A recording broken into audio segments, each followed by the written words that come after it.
Hey there. Tonight, we're not diving into epic battles or royal decrees. We're stepping into two lives lived at opposite ends of the same medieval world. On one side, a king draped in velvet, surrounded by courtiers, deciding laws with a nod. On the other, a peasant waking cold, working hungry, surviving one season at a time with nothing but grit and calloused hands. This is about the gap, not just of power, but of purpose.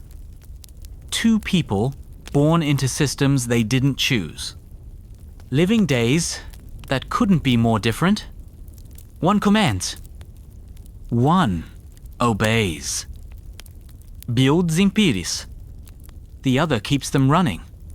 If this kind of calm, grounded history helps you unwind, feel free to like the video and subscribe. But only if it brings you peace. And let me know in the comments where you're listening from and what time it is. I love seeing how far these stories travel before they fade into sleep.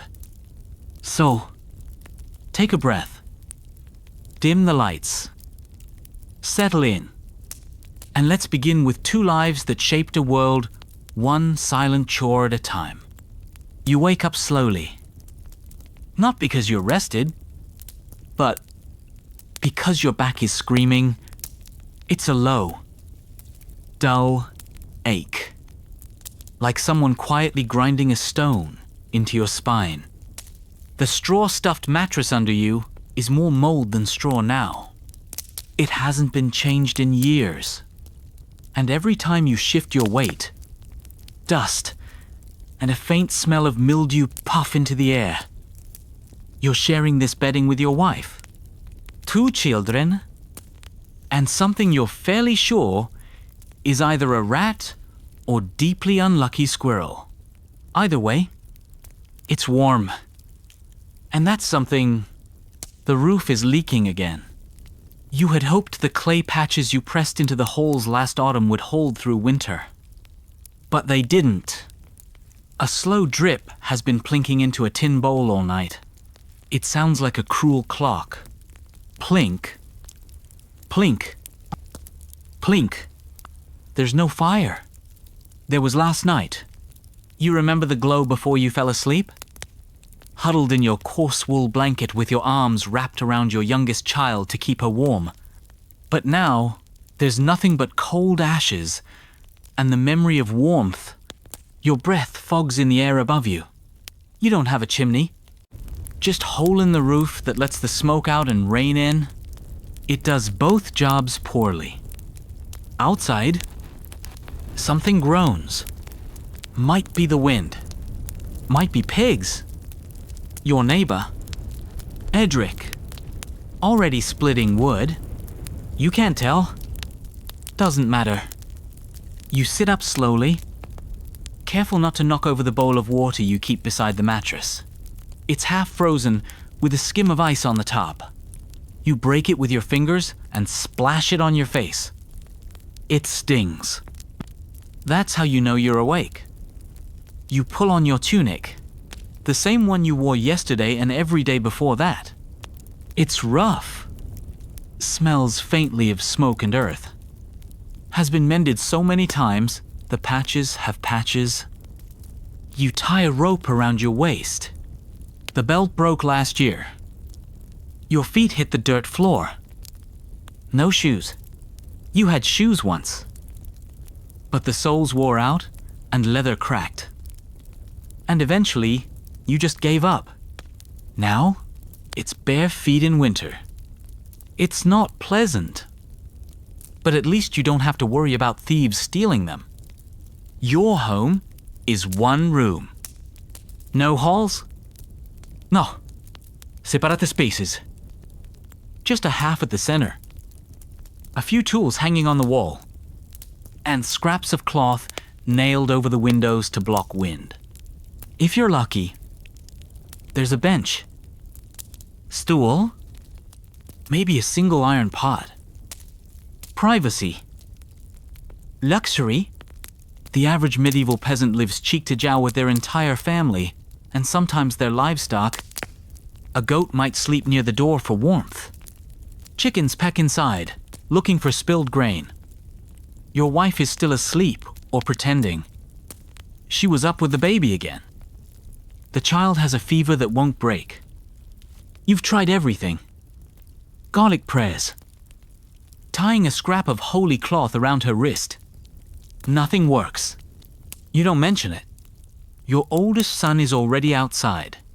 You can hear him coughing as he tends the fire pit. He's only 10, but he works like a grown man. Has to.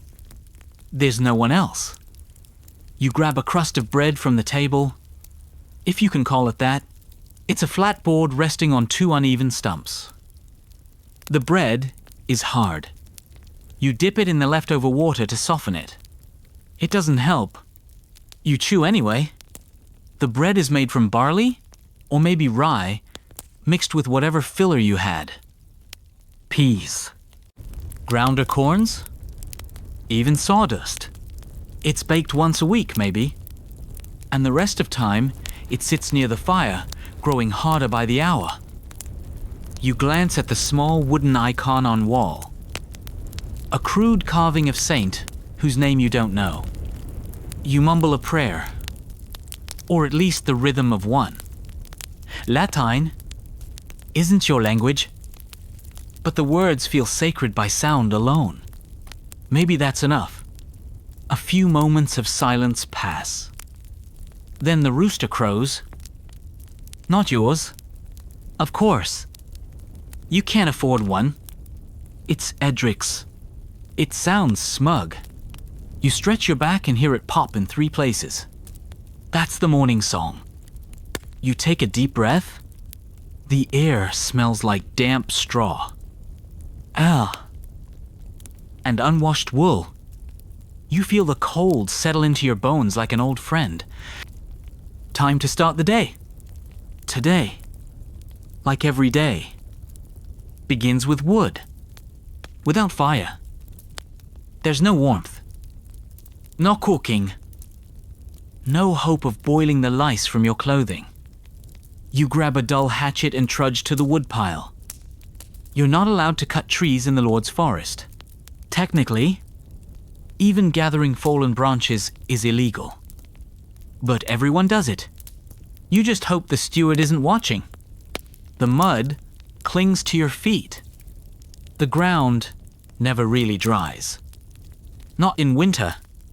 Paths are just grooves worn into the earth. Churned to slurry by feet and hoofs and cartwheels. You slip once and curse quietly. You don't want to wake the baby again. Later, you'll check the thatch. Try to mend the fence. Feed pig. Tend plot. Maybe go to the village oven if there's anything to bake. But first, would always you nod to your neighbor? He grunts in return. You both know this day already. You've lived it 100 times. The king wakes slowly. Not from cold or pain noise, but because that is the luxury of power. His bed is enormous, draped in velvet and lined with furs. The sheets are imported linen, so soft they barely whisper as he turns. The mattress is filled with goose down. Not just any geese. Mind you, ones raised specifically for a palace. Their feathers are collected by hand. He doesn't open his eyes at first. There's no need. The room is already warm thanks to the fire that's been maintained through the night by a servant whose only duty is to keep it fed. Logs from the royal forest. Birch. Maybe. Or cedar. Something that smells faintly sweet as it burns. A gentle knock. Then silence.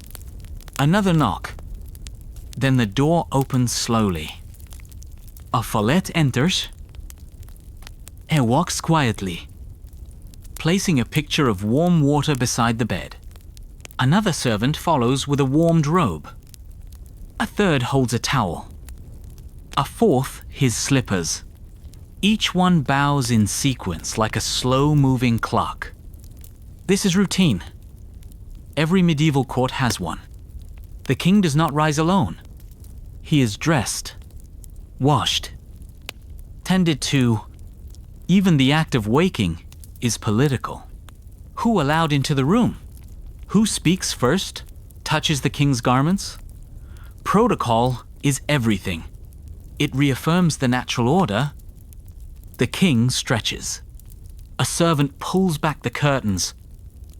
Sunlight pours in, filtered through stained glass windows in blues and reds. It pools on the polished stone floor. The king yawns. He swings his legs over the bed. His feet never touch the ground. Slippers are slid on before he moves. The robe is draped over his shoulders. He doesn't lift a finger. He moves to the wash basin. The water is warm, perfumed with rose oil. A towel is held up for him as he pats his face dry. He examines himself in a polished silver mirror. Not bad. He thinks, perhaps a bit pale. He sits. A servant trims his beard. Another combs his hair. A third applies a balm to his hands. A fourth lays out his clothing. A doublet embroidered with gold thread. Hose dyed a deep green. A cloak lined with man. And these are not just clothes. They symbols. His garments are dyed with expensive plant-based pigments. Whoa? Madder saffron. Each hue denoting wealth and power. Breakfast is being prepared. He can smell it. Fresh bread. Honeyed figs. Sausagesh.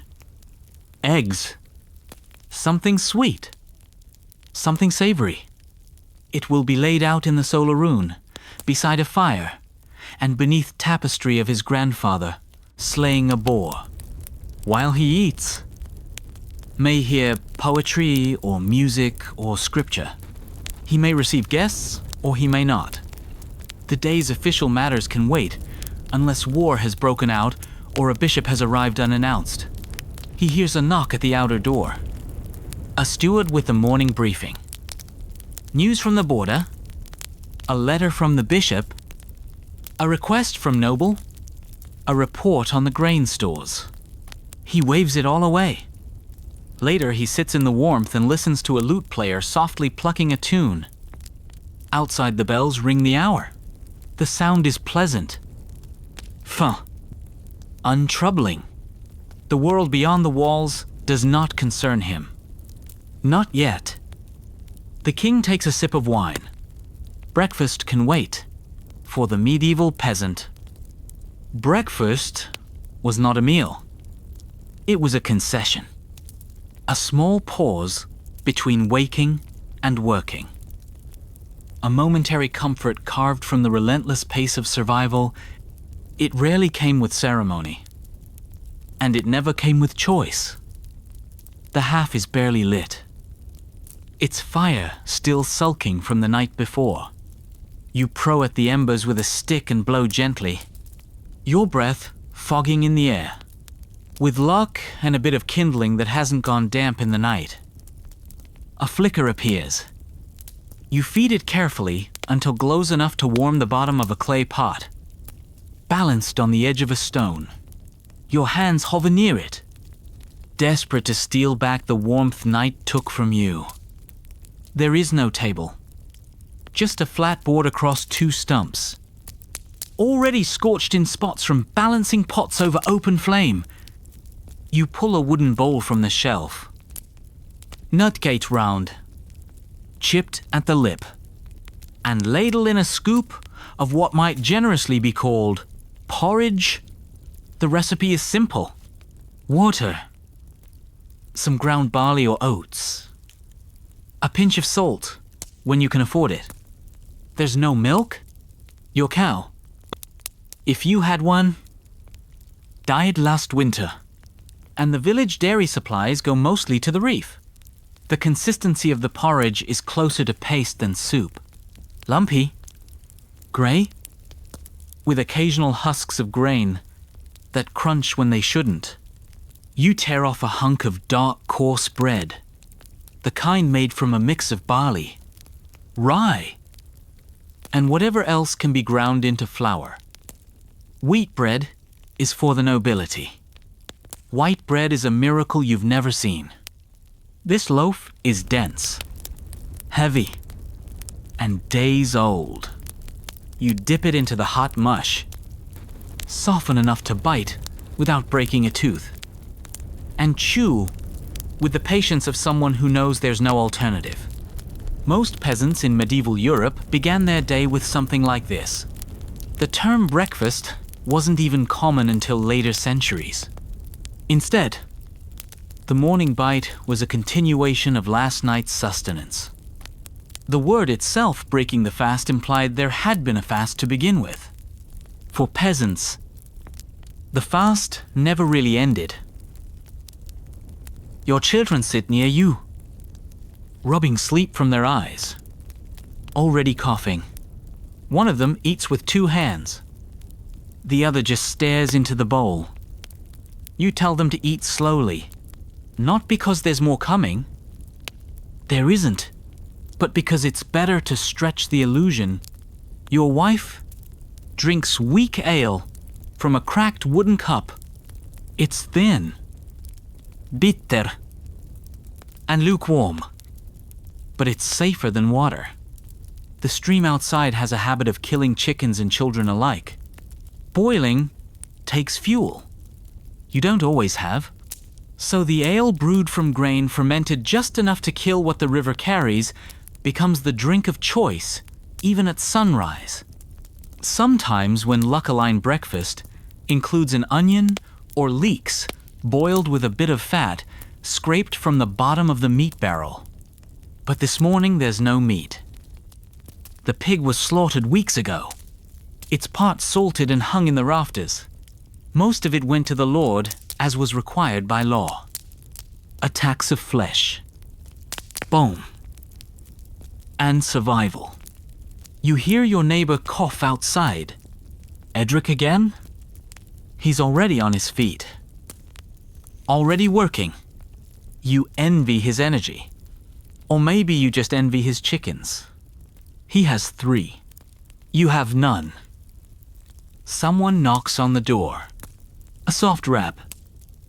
It's a child. Muddy-faced. Barefoot. Asking if your wife has any herbs for her sister. You don't. But she'd find something anyway. Dried nettles maybe. Or wound. You trade for it. Half a heel of bread split in silence. The sun climbs slowly, lightening the frost on the sill. You stand, stretch your back, and wipe your hands on tunic. The bowl goes back to the shelf.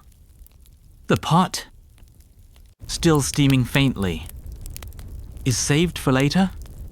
Maybe for dinner, maybe not. That was breakfast, and now there is work. At the same hour, in a palace 50m and several universes away. Breakfast is also being served. But here, it is not a necessity.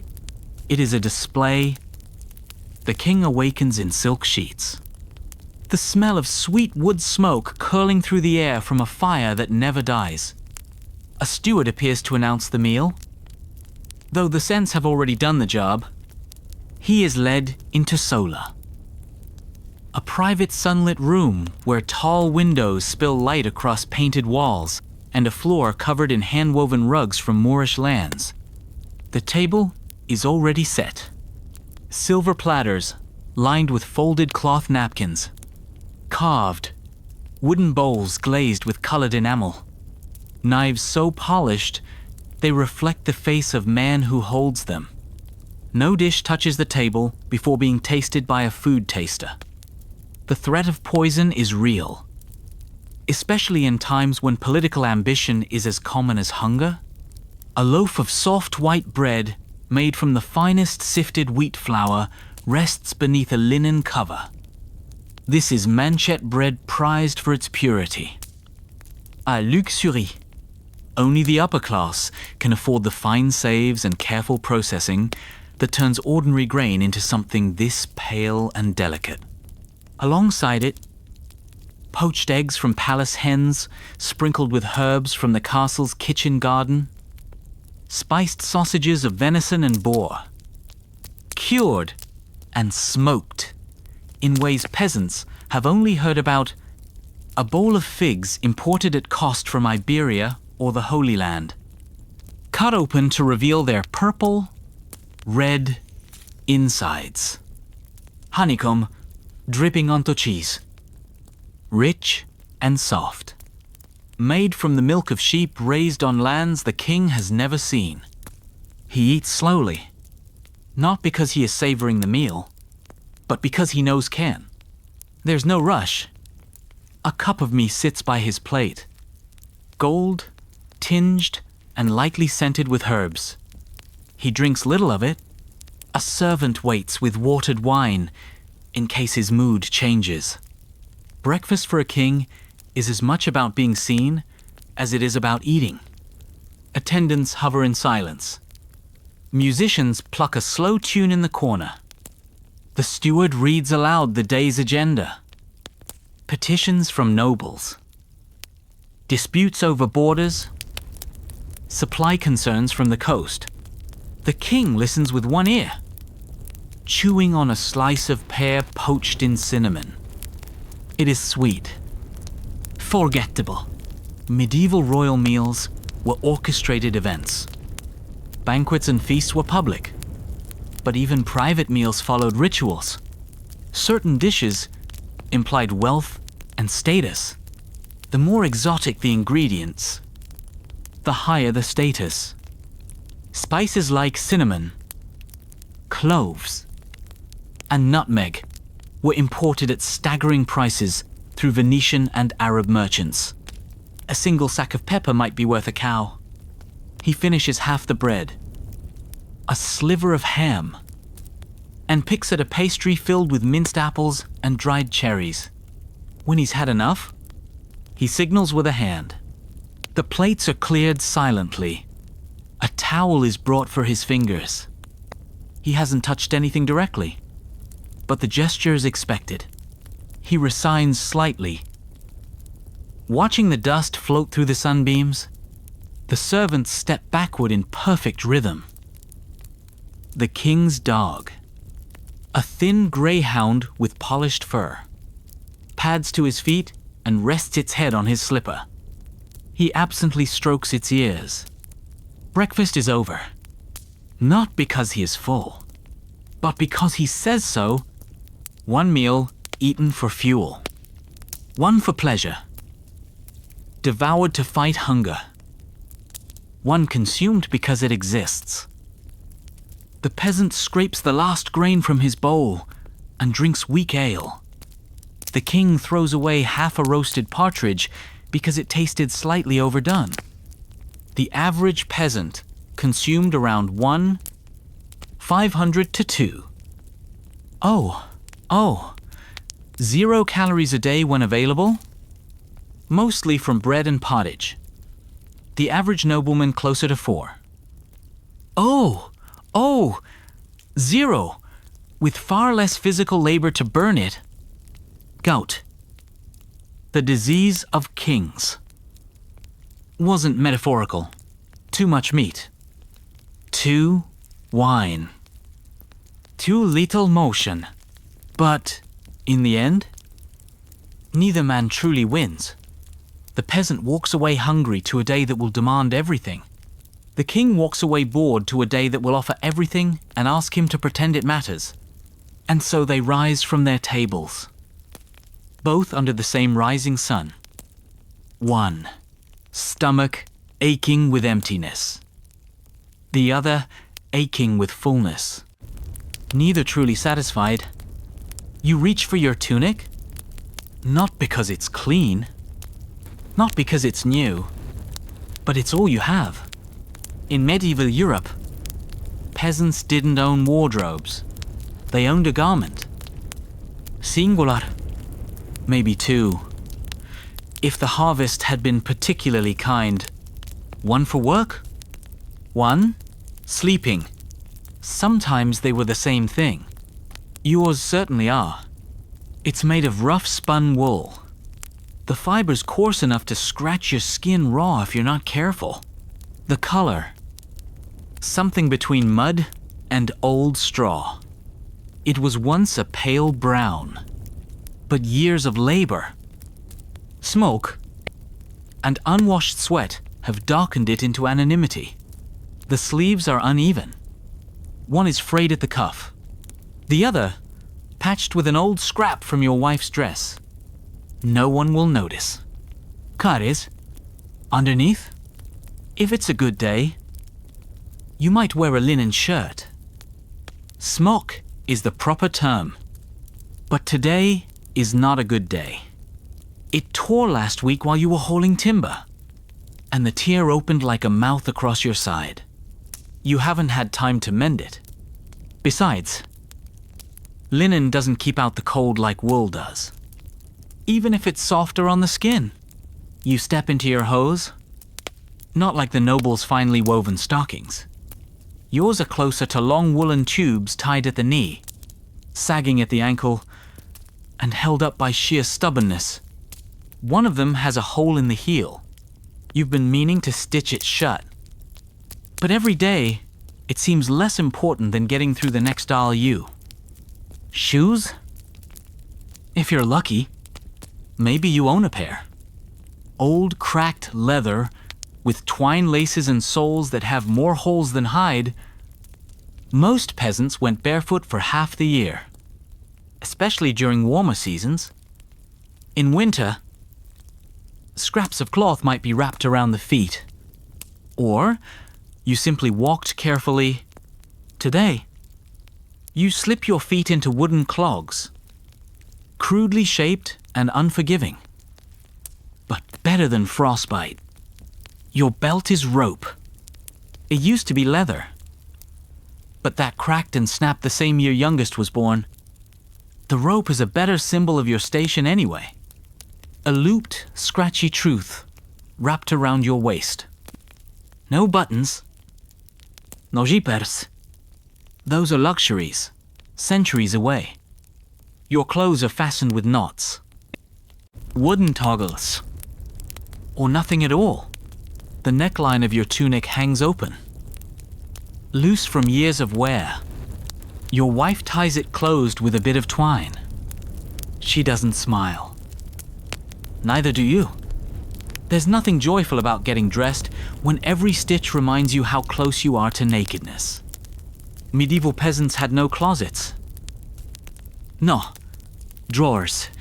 Clothing hung from nails in the wall, or was folded and placed in a chest if you were fortunate enough to own one. Lice were common companions. Fleas. 2.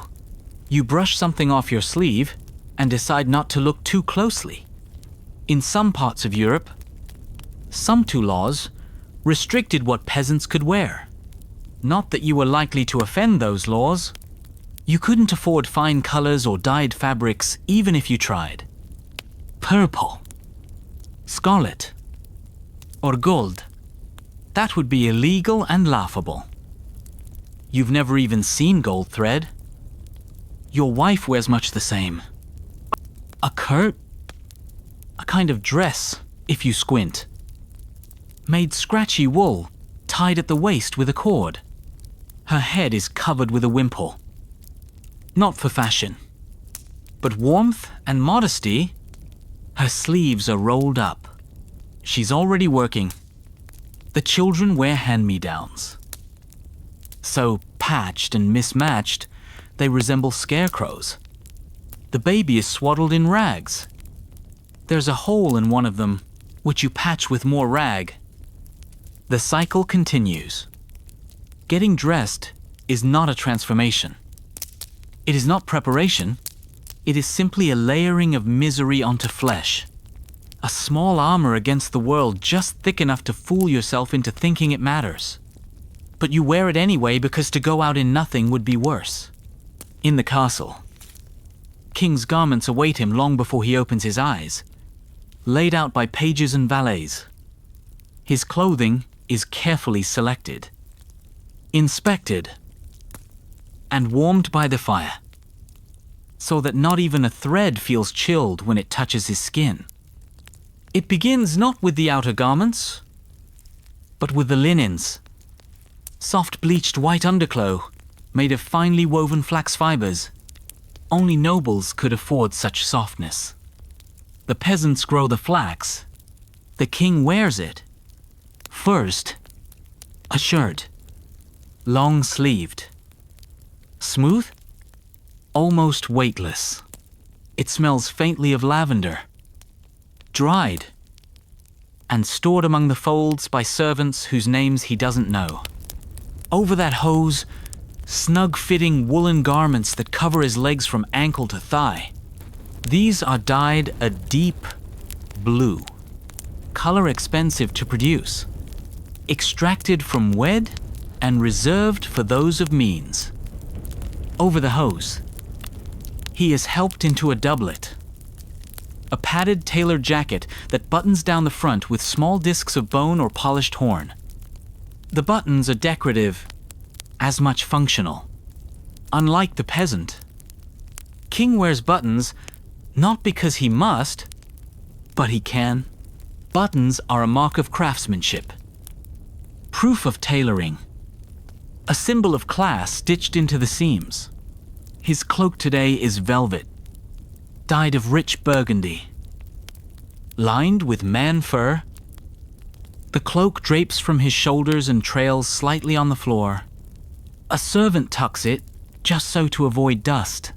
On his feet, soft leather boots made by the castle quarter, fitted exactly to his size and shape. They have never touched mud.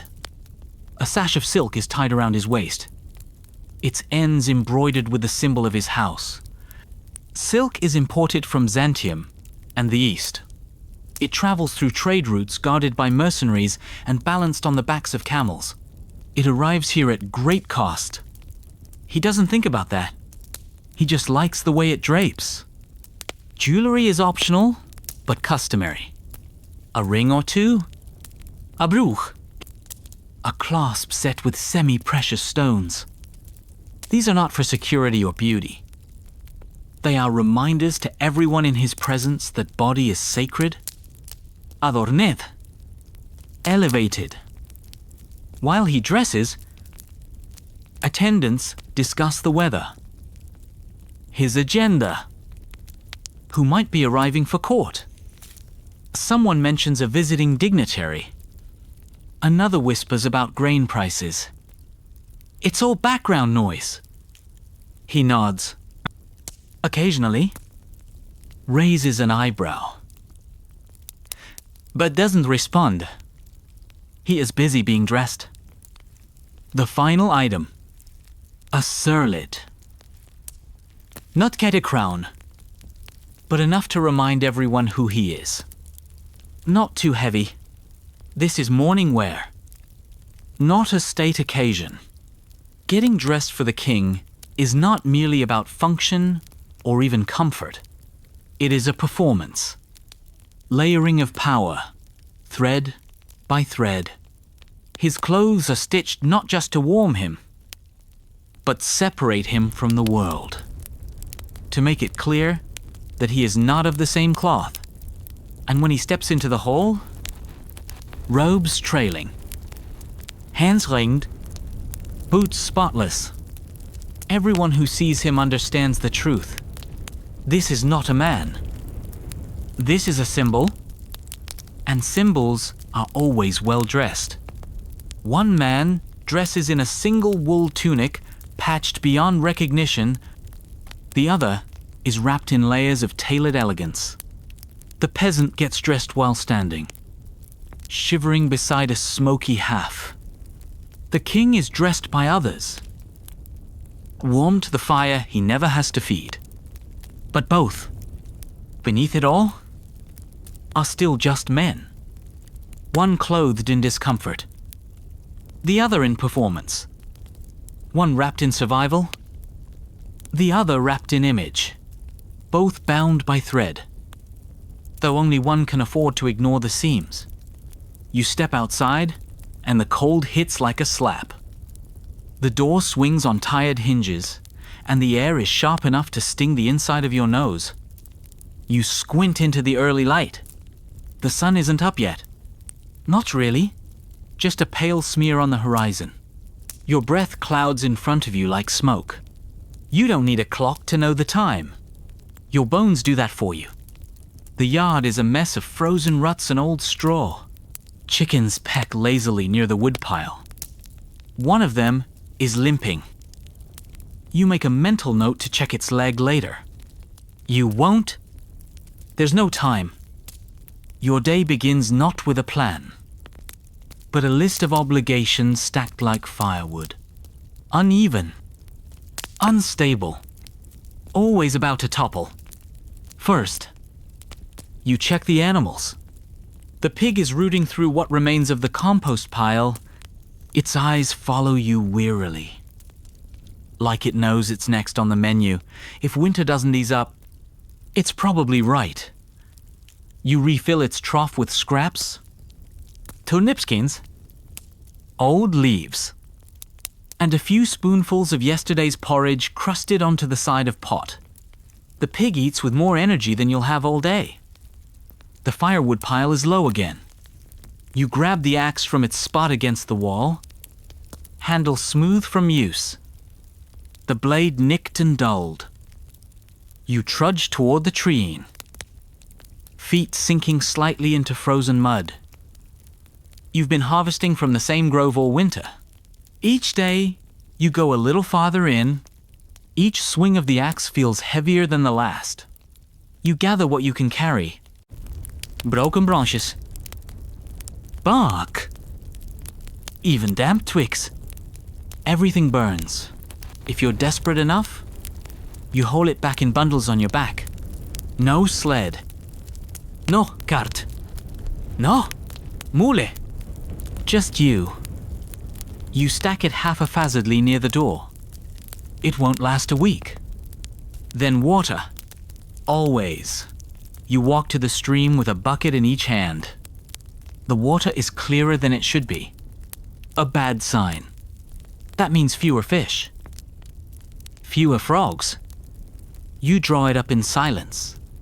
You slip once on the icy stones, and your knee slams into the mud. You swear under your breath. The water sloshes. One bucket spills. You don't refill it. You just go home. Back at the hut. Your wife is spinning wool by the hearth. The children are up now, huddled near as a fire, watching her fingers work the spindle with slow, practice movements. The baby cries. She doesn't stop spinning. You change into your working tunic, the one with fewer holes near knees, and wrap a cloth around your head. There's work waiting in the Lord's field. There's always work. And for someone else's benefit, you walk the mile to memorial land. Shoulders hunched. Hands in sleeves. Others walk beside you. Men you know. Men you don't talk to. Conversation is a luxury for men with energy. You save your breath for labor. Today's duty is muck spreading. The stench is overwhelming. You breathe through your mouth and try not to gag. You shovel slowly, methodically, spreading dung across frozen soil in the name of future fertility. You don't ask how much you'll be paid. You won't be. This is part of your feudal obligation. Corv labor. You owe the Lord so many days a year, and today is one of them. You'll get a nod. Maybe some leftover grain, if he's feeling generous. You won't complain? You've seen what happens to men who do. In the medieval memorial system, peasants were expected to work their lord's lands in addition to tending their own. The balance was impossible. Your own plot withers while you sow his wealth. But to protest is starve. By midday, your hands are raw. Your legs tremble. You've relieved yourself behind a tree and wiped with leaves. Your stomach groans. Lunch is whatever you brought. A crust of bread. A clove garlic. Slice of dried turnip wrapped in cloth. You chew slowly. Seated on a rock. Watching the Lord's Reeve ride by on horseback. His boots shine. Your knees are stained with filth. You finish eating. There is more work. There is always more. The king's duties begin in the great hall, long after the servants have finished setting it in order. Tall windows spill colored light across polished floors. And the air is fragrant with herbs scattered to mask the smell of too many bodies in little space. A scribe stands ready with a scroll. The steward approaches, bowing low. The first item on the agenda is a petition from a noble family requesting permission to build a new mill. The king listens. Then Gestures. Let the advisors argue. He'll decide once they've worn themselves out. He settles into the high-back chair. Not quite a throne, but elevated nonetheless. And sips wine from a goblet carved with a royal crest. His robe is thick velvet, his fingers heavy with rings. A clerk begins reading aloud the list of grievances from the local burghers. The taxes are too high. Roads are impassable. Bandits stalk the woods again. The king nods occasionally. Mostly, he thinks about lunch. A messenger arrives from the northern border. There's trouble as always. The baron is late with his levies. The peasants there have been refusing to work. He asks if soldiers should be dispatched. The king raises an eyebrow. Only if the harvest is in. He murmurs. The medieval king was not always a tyrant. His days were often consumed with small, grinding details. Managing trade routes. Hearing disputes. Confirming marriages. Ensuring vessels remained loyal. His power was vast, but not absolute. Even a king needed to maneuver through politics. Custom. Through the church. A priest approaches with a sealed letter from the bishop. More concerns about heresy in the southern shires. A wandering preacher has been stirring up unrest. The king sighs. He'll let the Inquisition deal with that. The court jester interrupts with a joke. No one laughs until the king smirks. Then the room erupts with polite chuckles. He listens to a minstrel perform a new ballad, half paying attention, while his steward quietly counts out expenses from the last feast. The numbers are high. No one questions it. Then come the petitions from commoners. A farmer with a broken fence and a neighbor with aggressive geese. Baker arguing with a brewer about grain prices. The king listens for a moment, then waves them away. Let the Reeves sort it. A hunting party is scheduled for the afternoon. He looks forward to that. A break from the talking. But for now, he returns to his chamber review letters. His own seal. His wax. Own ink made from oak galls and iron salts. He doesn't write them. Of course. Edictates.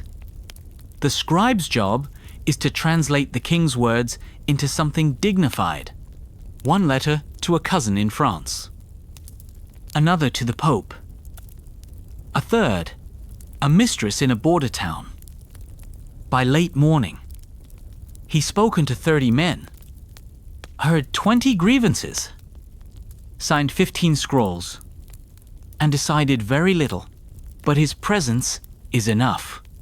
He is king, and kings above all must be seen. One man begins his day by shoveling manure, the other by shuffling papers. One earns nothing and owes everything. The other owns everything and earns nothing. Yet both play their roles in a kingdom that demands performance.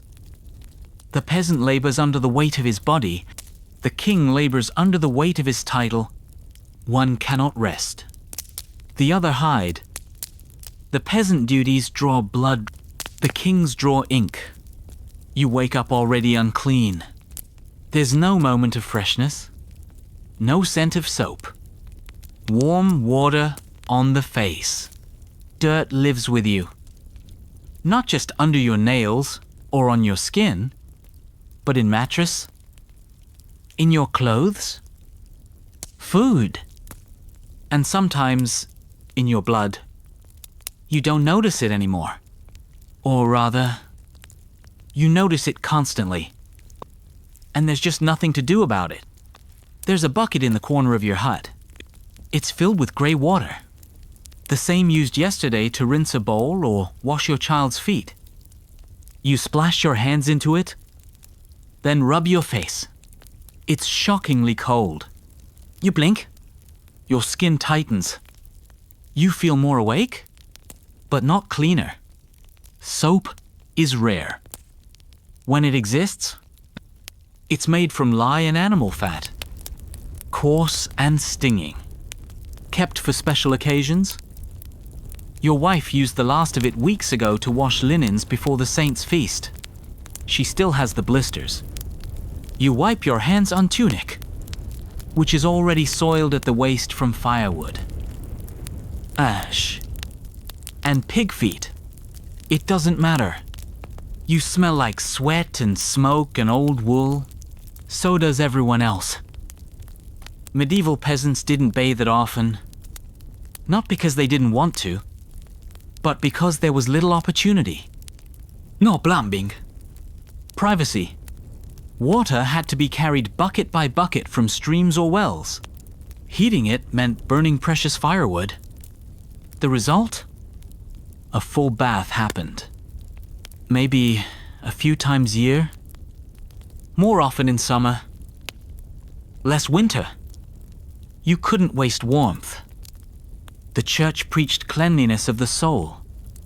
Not the body. Some monks bathed.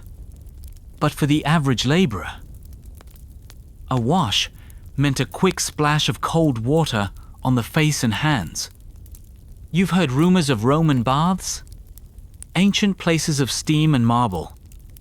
But they sound more like fairy tales than history. You pick at the dirt in your fingernails. It's a pointless ritual. You'll be kneed in soil within the hour anyway. Your feet are cracked. Your knuckle chapped. You have a rash on your leg that hasn't gone away. You think it might be ringworm or just irritation from your hose rubbing the same spot every day? Your wife combs the children's hair with her fingers. You see a louse. She crushes it with thumbnail and keeps going. The toilet is a pit behind the hut, half covered with old wood planks. In winter, it's frozen and dangerous. You squat beside it instead. Everyone does. No one speaks of it. Public latrines exist in larger towns, but they overflow. Chamber pots are dumped into the street. You've seen someone throw waste from a window and yell, "Gardez-le!" A crude French warning to clear the path. You didn't move fast enough. Tooth carry. You chew on a mint sprig if you can find one. Some folks use cloth to scrub with ashes. Most just lose their teeth before 40. You run your tongue along murs and feel one wiggle. You spit and there's blood again. The village healer. Not a doctor. Just an old woman with herbs. Told you to drink nettle tea. It didn't help. She also said to sleep with a toad under your pillow. You didn't try that one. Disease is constant. Boils. Fevers. Coughs that never quite go away. One of the neighbor's sons died last week. Fever and vomiting. They said might have been bad meat. Order water, or God's will. You check the baby's forehead. Still warm. Not burning, but not right. Your wife hasn't said anything, but you see the fear in her eyes. You know people who carry dried herbs in pouches around the necks to keep away miasma's bad air? The priest says illness is a punishment. The healer says it's the weather. You say nothing? What's the point? Your neighbor claims he went 6 years without getting sick. Then his foot turned black. He died 3 days later. You dunk your head in the water trough to rinse your hair. It doesn't help. You smell like a man who works for a living. You always will. And still you go on, because there's no alternative. The king wakes not to filth, but fragrance. His chambers are swept twice daily by servants, using bundles of herbs. Thyme, rosemary, leona, scattered across the stone floors. They don't just freshen the air. They're believed to ward off illness. Clean smells. They say, make for a clean body. He sits beside basin of warm water. A servant dips a cloth, wrings it carefully, and wipes the king's face and neck. Another dabs at his hands. The water is infused with rose petals, orange blossoms, sometimes vinegar. It smells like luxury, unlike peasants. The king does not carry his own water, nor does he walk to the bathhouse. That comes to him in the form of a large wooden tub lined with linen sheets filled heated water poured from brass pitchers. He bathes when he wishes. Sometimes once a week. Sometimes daily. It's his choice. Soap is not just available. It's imported. Bars come from Castile. Made with olive oil and lye. Scented with citrus or pine. It laves softly. It does not sting. The king's skin is pampered with oils afterward to prevent dryness. Almond oil, if it's in stock. Goose fat. If not, he is rubbed with cloths made of fine linen. His hair is brushed with a boar bristle brush. His nails trimmed with care. Checked for signs of illness. Cleanliness for royalty is not merely comfort. It's an extension of health, of status, godliness. His physicians, university trained perhaps in Paris or Salerno, believe the body has 4 humors: blood, phlegm, yellow bile, black bile. Balance is key. They advise the king to avoid dampness, excess wind, spoiled food. He has bled periodically to restore equilibrium. He follows a regimen known as regimen sanitas. Rules for healthy living. Moderate food. Rest. Gentle movement. Fresh air. No overexerción. The body, they say, must be tended like a garden. His teeth are cleaned with a cloth dipped in wine or vinegar, sometimes ashes or crushed herbs. He rinses with sage-infused water. Bad breath. The doctor says, can, signal, internal, decay. He listens, even if he finds it tedious. Illness is still a threat. Of course. Even kings get favors. Kings die of the plague. But when he falls ill, he is surrounded by care. Picoses. Prayers. Leeches. Tinctures brewed in silver pots. When he coughs, 5. Men, listen. During outbreaks, the king retreats to the countryside. Coast. Anywhere but the city. He closes the gates.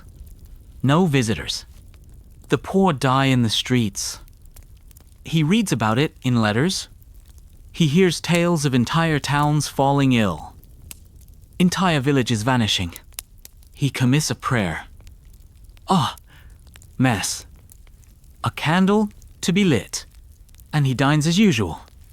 Cleanliness to him is visible. It is scented. It is symbolic. And above all, it is managed by others. The peasant scrapes the mud from his heels with a stick. The king scrapes the dirt from his nails with ivory. The peasant smells of animals, ash, and labor. The king smells of citrus and rose water. One body is raw from cold water and coarse wool. The other is cradled by steam and silk. But both in the end bleed. Both when cut, scar. Both struck by plague fall the same way. And death, whether in a straw bed or gilded chamber, does not care for soap. Leisure for you is a strange word. It sounds like something for other people. Softer lives. Softer hands. You don't have leisure. You have pauses. Gaps in labor, where your body aches too much to move, and your thoughts shuffle through boredom and pain. Still, even the lowest peasant finds a way to break the monotony, because if all you ever do is work, eventually you forget why bother to survive at all. The first and most common form of entertainment. Talking, not idle. Gossip, although that exists. But stories. Tales told by the fire, light. When work is done, when the children have quieted and the pot is empty, you don't own a book. You can't read. And neither can anyone else you know.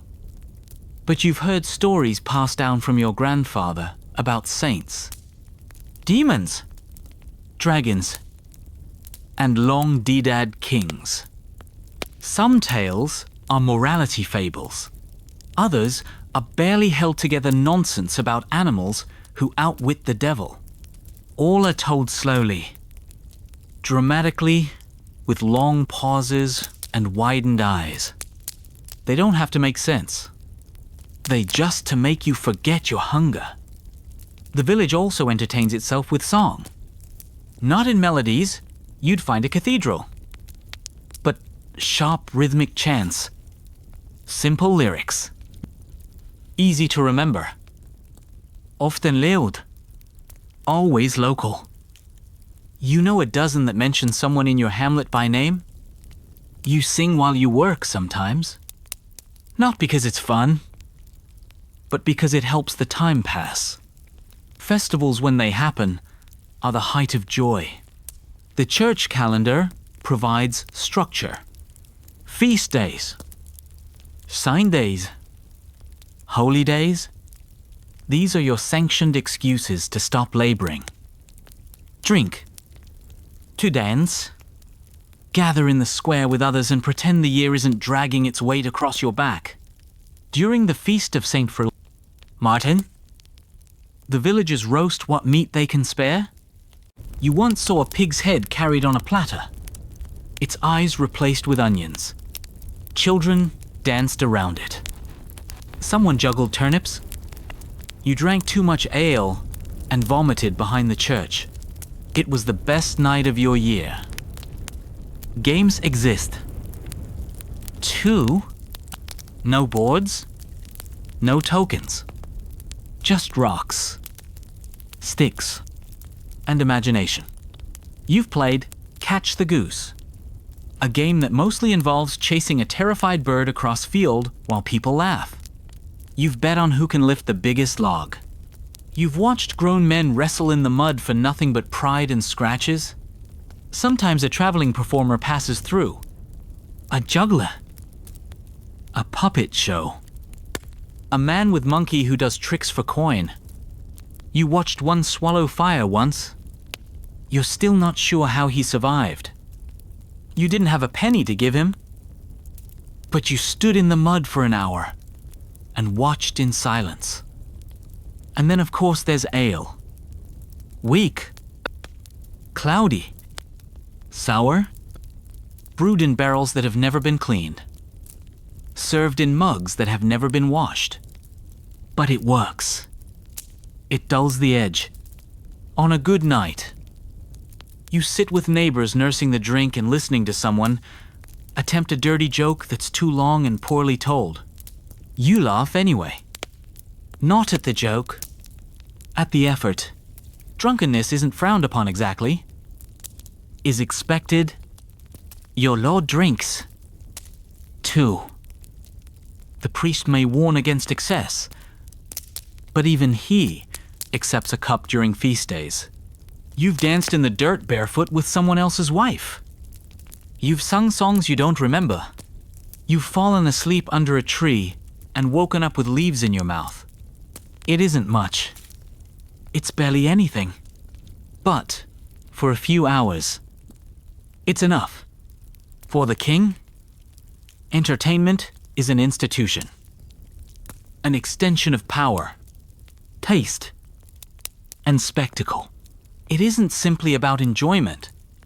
It's about control, presentation, dominance of boredom itself. Each day, the king has choices. Music, sport, hunting, dining, or the theater of politics.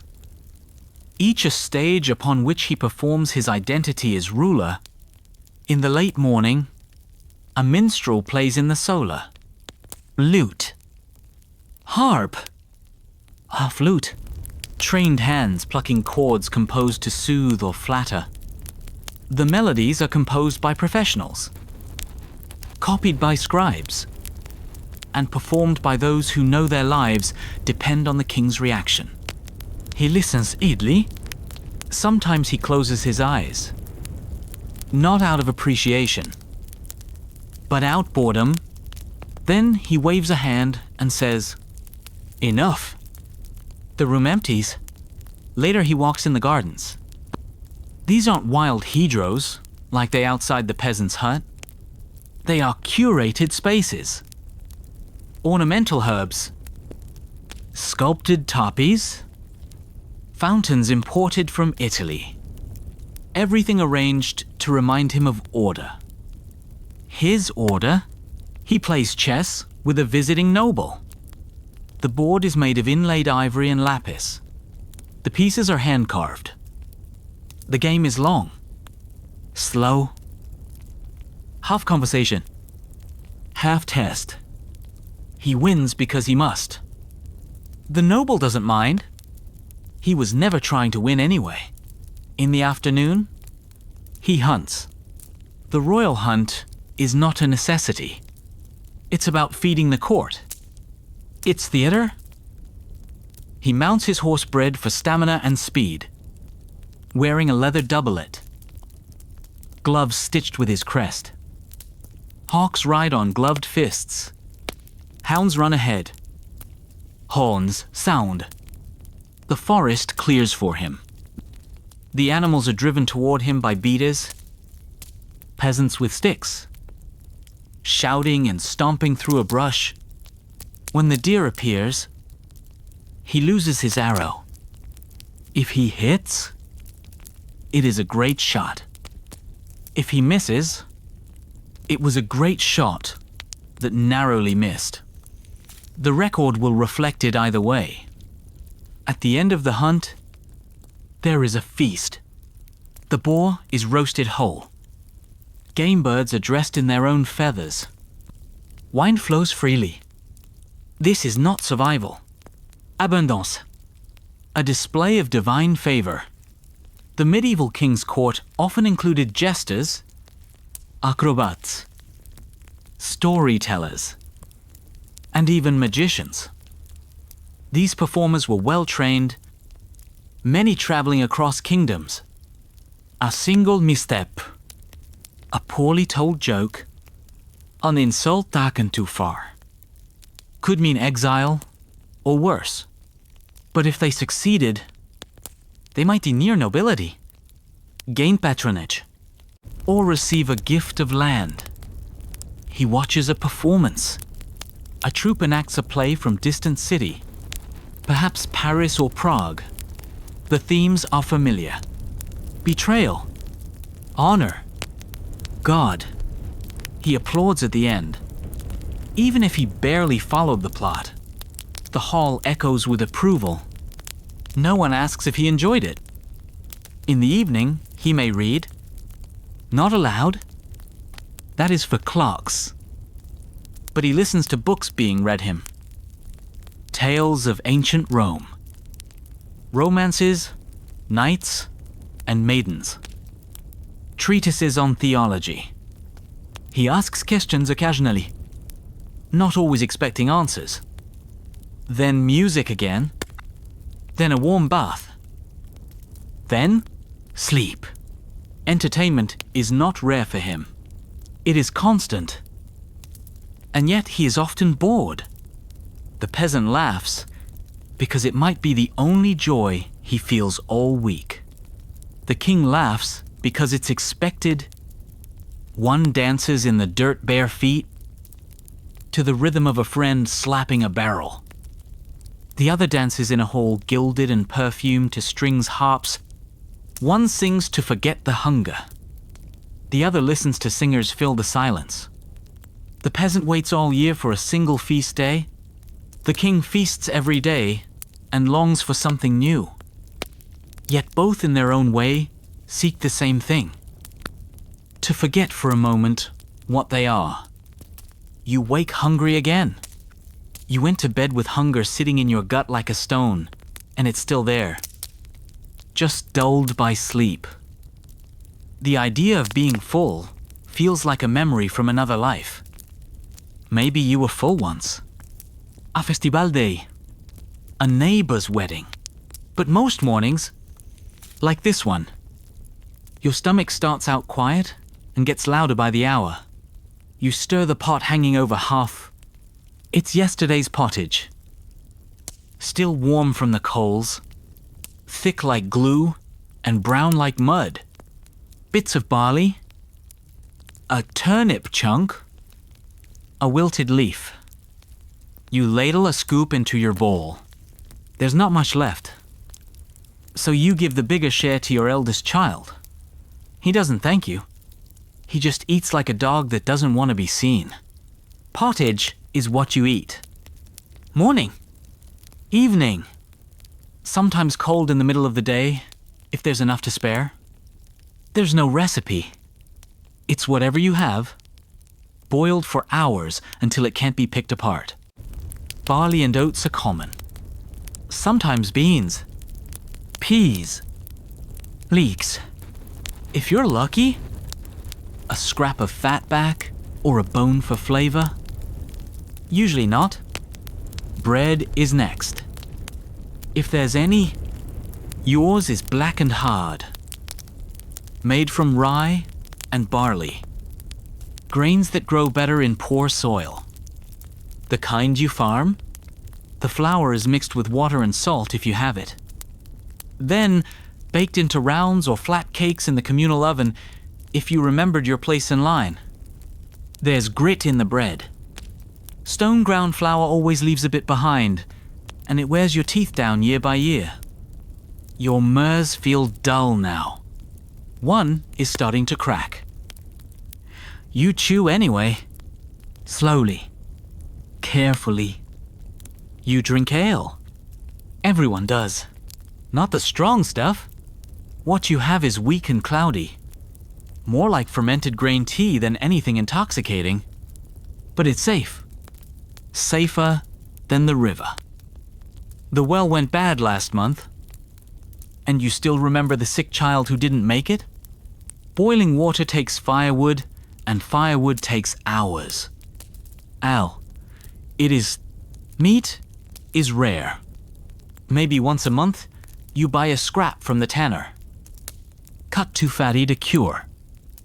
Or too bruised store. You boil it with roots and pretend it's a feast. Sometimes your neighbor traps a rabbit. You pretend not to notice. Hunting's forbidden.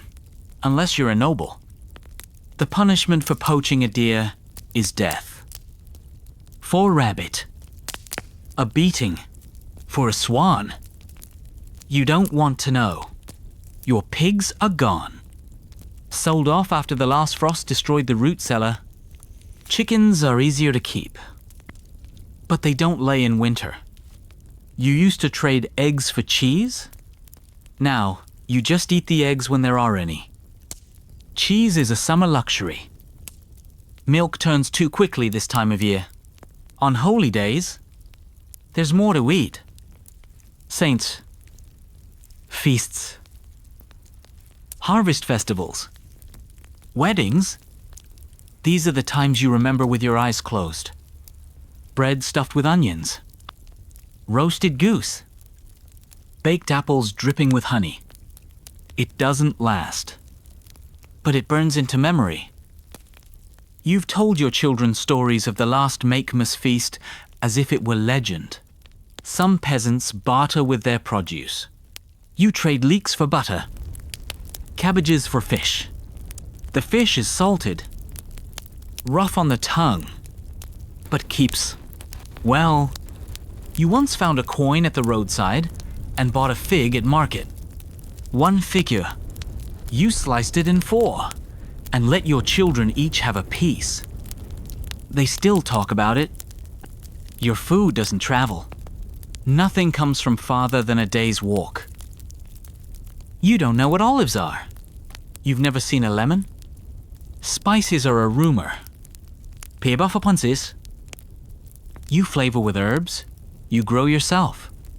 Thyme, mustard leaf, horseradish, root. You salt when you can. More often you don't. Your wife cooks. She stirs, strains, kneads, and lifts pots that steam her face red. Her hands are always red and cracked. Your eldest daughter helps scraping pots and tending the fire. Meals are more work than reward. You eat in silence or with quiet murmurs. No time for talk.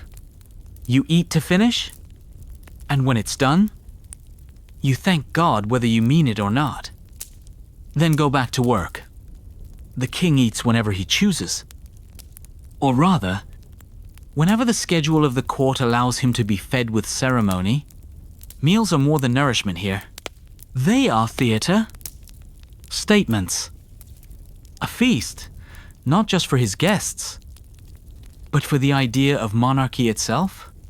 His food is prepared in vast kitchens beneath the castle. Whole departments exist to coordinate the supply of game, fish, vegetables, spices, bread, and wine. There are master cooks, assistants, pastry makers, pulters, fishmongers, sauch, chefs, spit turners, potaras, cupbearers, and food tasters. Each has a rank. Some have apprentices. Many serve for life. Bread arrives first, white and soft, made of wheat, grown on royal estates and sifted through fine cloth. This is mannet bread made only for the rich. It's served warm, sliced thin by a specialist. He carries the knife like a knight might carry a sword. Next come meats, spit roasted balls, larded hares, herbet, venison, wild birds cooked in wine and cloves. There are pies with layered fillings, pigeon, pear, dates, and V, each crust sealed and stamped with the royal crest. Everything smells of spice. Nutmeg, ginga, cinnamon, saffron.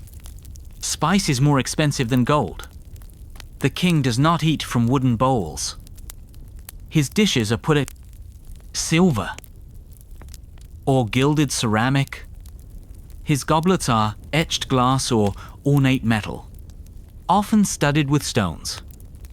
He drinks wine from Aquitane, Cyprus, Burgundy, imported by merchants who bribe their way into court favor. There is fish, always even, on meat days.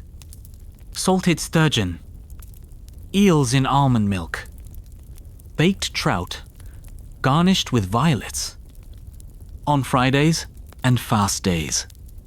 When meat is forbidden by church law, the cooks become even more inventive. Whale meat is considered fish by decree. So is beaver tail. A frogs? A theologian once argued that barnacle geese born of driftwood were also fish. Feasts are long. 3. Sometimes 4 hours. Each course ends with an entra. A kind of edible entertainment. A model castle made of pastry. A roasted peacock, redressed in its feathers, set ablaze with brandy. A pie that, when opened, releases live birds into the hall. The king eats little of each dish. A few bites. Atastu. He's not eating for hunger. He's demonstration. His physicians monitor his consumption carefully. He is advised according to the theory of 4 humors: balance between hot, cold, wet, and dry. Roast beef is hot, and fresh apples are cold and moist. Food must be chosen with care, lest it unbalance the king's body, or worse, his mind. Sometimes he is bled before a meal. Sometimes he fasts. Sometimes he indulges, but always the meal is recorded, chronicled, observed. If guests are present, and they often are, they watch the king eat first. They do not begin until he does. They are served less lavish versions of his dishes. They watch his face for signs. Did he like the quail? Was sauce too sharp? Should they compliment the chef after the meal? His hands are washed in rose water by attendants. A perfumed cloth is offered. A minstrel plays. A servant recites a list of expenses incurred, and then with a nod, he stands. The meal is over. The performance complete. The peasant eats scraps and roots and salt. The king eats peacocks and pears in wine. The peasant prays for enough. The king prays it's not overdone. The peasant eats what he can find. The king chooses what others search for, but both under wool or velvet, in drafty huts or gilded halls. Must eat. Both rely on others. One, the land. The other on men. Neither can live without the hands that grow, gather, kill, and cook. The difference is who gets to rest afterwards. You wake with the name of a saint on your lips. You're not sure which one. There are too many. Saint Cathbot, Isidore, the one your wife prays to for healthy births, or the one your neighbor swears healed his cow's leg. They blur together. Their images are painted badly on wood or carved in the stone at chapel. Flat eyes and bent fingers holding books, staffs, or babies. They all look tired. You feel the same? Religion is not something you think about. It's something you live inside. Like the weather. Like mud. You cross yourself before you eat. You mumble prayers before bed. You know the Lord's Prayer, though half the words don't mean anything to you. You know the creed. That Sunday is for church, and that missing it gets you noticed. You know? The priest smells like wine and speaks in Latin. Latin. A language you do not understand. The priest reads from his book with a voice like chants. rising and falling like the wind in eaves. You nod. You kneel. Stand. Sit. You say, Amen. It's all by rhythm. Like a dance you never learned, but have done all your life. The church is cold. Always. Stone walls. No. Fire. Just candles. A rough altar. And the echo of old prayers. You sit on a bench and think about your chores. You don't mean to. You just do. The church tells you what to eat and when to fast. It tells you when to mourn and when celebrate. There are dozens of feast days, but most of them mean kneeling more, not eating more. On Fridays, you don't eat meat. During Lent, you eat less of everything. Advent is for waiting. Easter is for singing. Christmas huddling close to the fire. The priest is not poor. He has a servant. Fat goose. And shoes without holes. He doesn't till the soil. But he talks about sin with the confidence of someone who's never had to lie for a crust of bread. Still you listen. It buries your dead. He blesses your fields. Might even know your name. When things go wrong, when a child is born, sick or cow refuses to milk, or the weather turns against you, you look for meaning, punishment, for sin, someone to blame. You tie herbs above the door, light a candle, leave coin at the chapel. You mutter to Saint Bridget or blah one, or Saint Jude. You aren't sure which one helps with fever. You try them all. You've heard of people who stopped going to Mass. They vanished, or starved, or had their thatch catch fire in the night. You don't test those stories. Superstition isn't separate from faith. It's just the part priest doesn't talk about. Your wife hangs charms over the cradle. Your neighbor buries nails at the corner of his field. You carry a bone in your pouch just case. The seasons change with the saints. Michaelmas brings the harvest. Candlemas starts fall. Midsummer's Eve is a night for fire and fear. When spirits walk, old magic stirs. You've jumped over the fire with bare feet. You've thrown salt into the ashes. You've whispered things you wouldn't dare say aloud. There's a woman outside the village. On the herbalist. Maybe more. Some say she's a witch. Others say, just clever. You went to her once when your youngest was sick. She gave you a sack of dried nettles and told you to burn it while singing. You did. The fever broke the next day. Coincidence, God? Her? You'll never know. That's the point. You believe. Because belief is what keeps you sane. Because it gives shape to fear. Because if you don't believe, what's left? Just cold. Just hunger. Just death. So you believe, even when you doubt? Believe? The king prays too. But his prayers are written by others. In the chapel attached to Royal Palace, he kneels on cushions surrounded by marble and stained glass.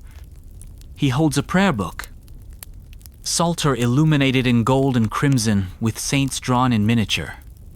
The words are in Latin, but he has been taught them since childhood. He knows when to bow. Pause. When to look solemn. His faith is not just personal, it is political. Monarchs in medieval Europe ruled by divine rights. Their authority sanctioned by God. Their power confirmed by coronation and anointing. To doubt the king was to doubt heaven itself. The king has confessors, bishops, and chaplain. He speaks with archbishops about church lands, tithes, theological debates. He funds monasteries and orders mass for the souls of his ancestors. He appoints clerics. He consults with Rome. He does not question doctrine. He shapes it. He observes holy days with ceremony. Easter, Christmas, Corpus Christi. The palace fills with clergy. Incense, chant. Meals are altered. Penances assigned. Gifts offered to shrines. The performance is elaborate and necessary. But the king's religion is not always about belief. It's about structure, about order. The church records births, marriages, deaths. It legitimizes rule. It grants approval. It threatens excommunication. For the king, church is an institution, a partner and a rival, a mirror of his own power. Still, he believes in his own way. He believes because the system would collapse if he didn't.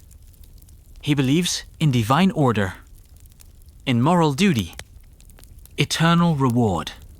And yet he too fears what lives outside the liturgy. He fears omens, eclipses, comets, strange births. He fears prophecy, dreams, the muttering of madmen. He wears relics under his cloak, a saint's tooth, a splinter from the true cross. His armor has a cross etched inside the breastplate. He believes it protects him. He consults astrologers and reads horoscopes. His advisors tell him which days to travel and which avoid. Before battle, he fasts. He hears Mass. He takes communion, believes it will turn the tide. When plague strikes, he orders public prayers. He funds processions. He closes the city gates. He retreats to the countryside. He commits masses for the dead. Thousands of names read aloud night after night. He has seen what faith looks like in desperation. He has seen villagers fog themselves in the street, begging God to spare them. He has seen men weep in front of statues. He has seen the bones of saints carried through mud. He believes, but he does not trust. He rules the body of realm. The church claims the soul, and both know that if one crumbles, the other soon follows. The peasant clutches a wooden cross and whispers a desperate prayer.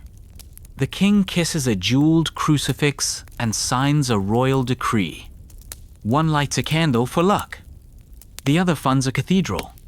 One is told that suffering brings salvation. The other is told that power confirms holiness, yet both fear the same silence after death. Both kneel in different places on different floors, wearing different clothes, but both pray to the same God, and both hope they are being heard. You wake before the light? Not from a rooster's crow. He's late, as usual. But from the sound of your joints cracking as you roll upright on a straw mattress that smells of mildew and years' sweat.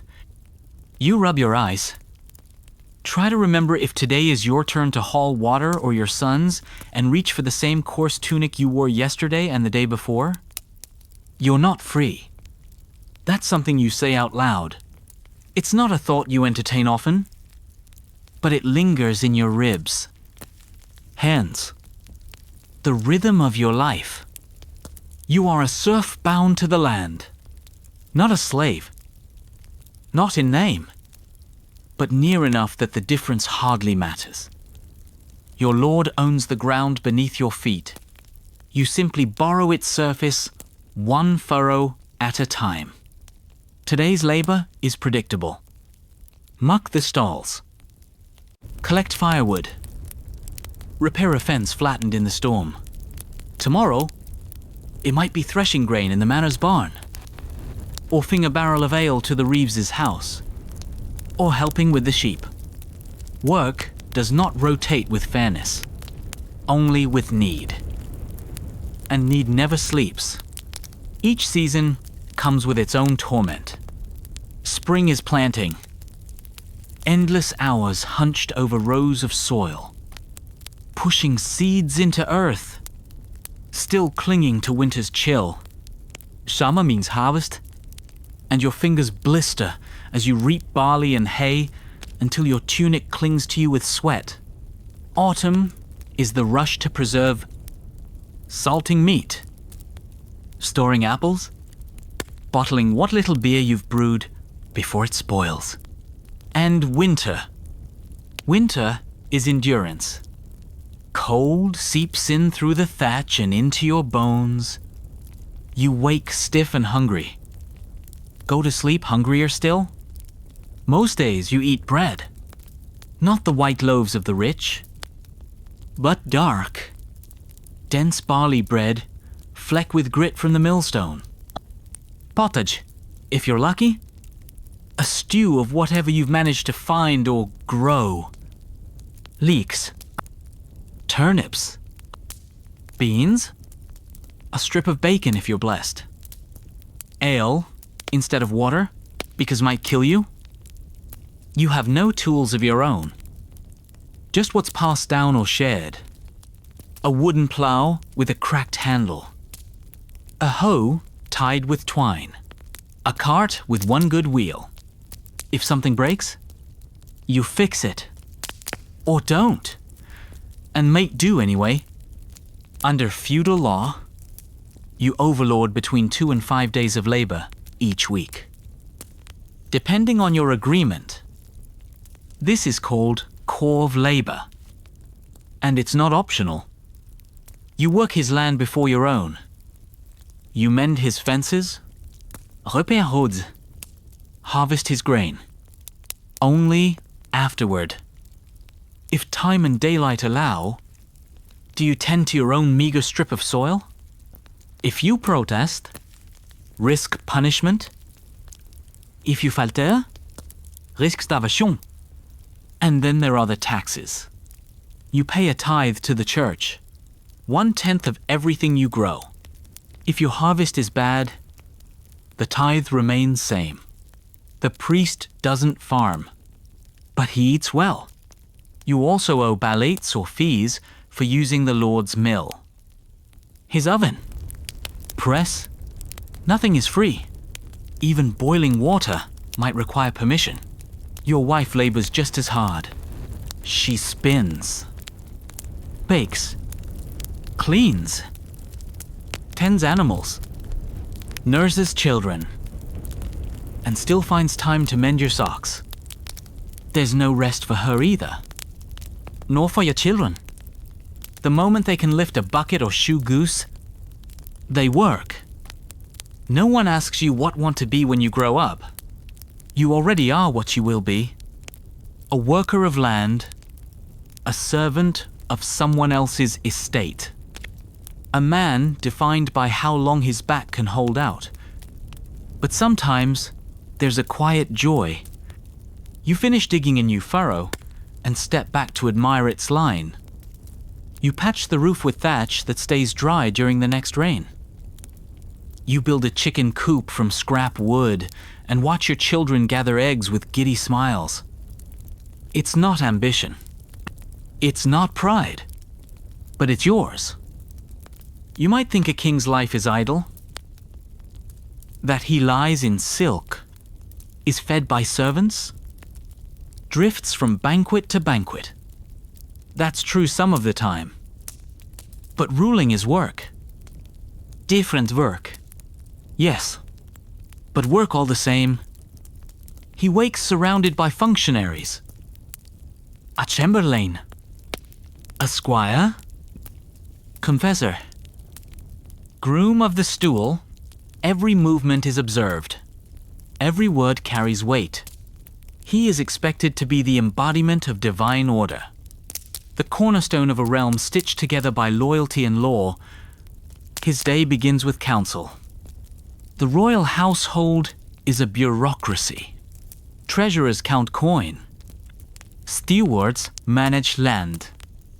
Scribes track correspondence. The king listens as they list problems. Border, disputes, unpaid taxes, bell harvests, rebellious barons. He must decide what to do. His decision becomes law. He spends hours holding courts, some of it ceremonial. Knights seeking titles. Noble, pledging falti. Some of it judicial cases, land theft. Marriage disputes. Accusations of treason. His presence alone influences the outcome. One raised eyebrow can sway a sentence. Kings are also diplomats. He arranges marriages like chess moves. One daughter to seal peace with Aragon. A nephew sent to marry a distant duchess. Alliance is made not with treaties, but with bloodlines. He governs warfare. 2. In times of peace, he trains. Reviews armories. Sends funds to fortify castles. Approves levy rosters. In times of war, he commands directly or through trusted generals. Many medieval kings ride to battle themselves. Some die there. His signature controls currency. A decree to mint more silver coins or to debase the currency slightly ripples across trade networks. He must think like a banker, warlord, and a priest, all while keeping the nobles happy and the peasants quiet. Even feasts are work. He sits at the center, radiant with wealth, a living symbol of stability. His food is inspected, his wine poured by protocol. Every bite is a message. To eat too much is gluttony. Little ingratitude. He meets with bishops, abbots, and papliots. The church is both ally and rival. The king may fund monasteries and cathedrals, but he's also wary of Rome's influence. A single excommunication can undermine his throne. Sometimes in a quiet hour, the king reads or listens to a clerk read aloud. Books of law, chronicles, religious texts. He must be informed. Ignorance is weakness. He must also project health. A weak king invites rebellion. So he rides, hunts, leads possessions. He is seen. Visibility is a kind of labor. Exhausting. Unending. Even his sleep is guarded. His dreams, not fully his own. He doesn't dig ditches, but he holds a realm together. And that's no small task. The peasants' hands are calloused from earth. The kings are calloused from decisions. One sweats in the fields. Other sweats in the throne room. One's misstep means hunger. The other's misstep means rebellion. Both are watched. One by the steward, the other by his subjects. Both are punished. One by weather, the other politics. The peasant works to endure. The king works to be remembered. But neither truly rests, and neither can exist without the other. You feel it before anyone else does. The way your breath shortens. The way your hands shake a little when you lift the pail. You try not to let the others see. There's too much to do. The firewood's low. Roof leaks again. There's turnip rot in the cellar. You sit more often. Tell your children to fetch this or that. You smile when they obey. Though inside you, hate needing help. You were strong once. You worked from sunrise to nightfall. You built things with your hands. You never thought about how many winters were left until now. The pain gets worse. There is no doctor. There's diagnosis. You do not know if it's your lungs or your liver, just body deciding it's had enough. The midwife comes and gives you a tonic made of bitter root. The healer suggests nettle broth. The priest visits with a candle and a book. He asks if you are ready to confess. You are, not because you think you've sinned more than anyone else, but because that's what you do. You confess. You receive the last rites. You try to die with dignity, even if the straw beneath you is wet and your wife is weeping into her sleeves.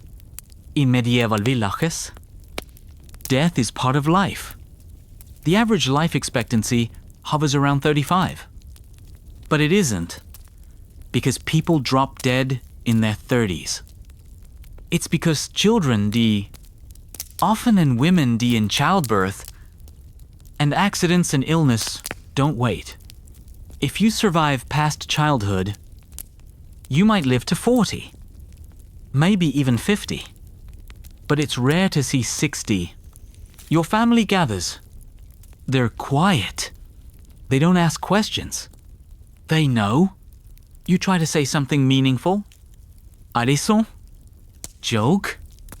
A goodbye. You try to remember your father's face. You try not to think of your dead son. You think about the fence you never fixed, and the new tools you can't afford, and the wheat you planted that someone else will harvest. There is no funeral procession. There's no tombstone. You're buried behind the church, maybe with a wooden cross if there's time to carve one. The priest says words in Latin. You don't understand them. You hope God does. And what's left of you? A patched roof. Good rake.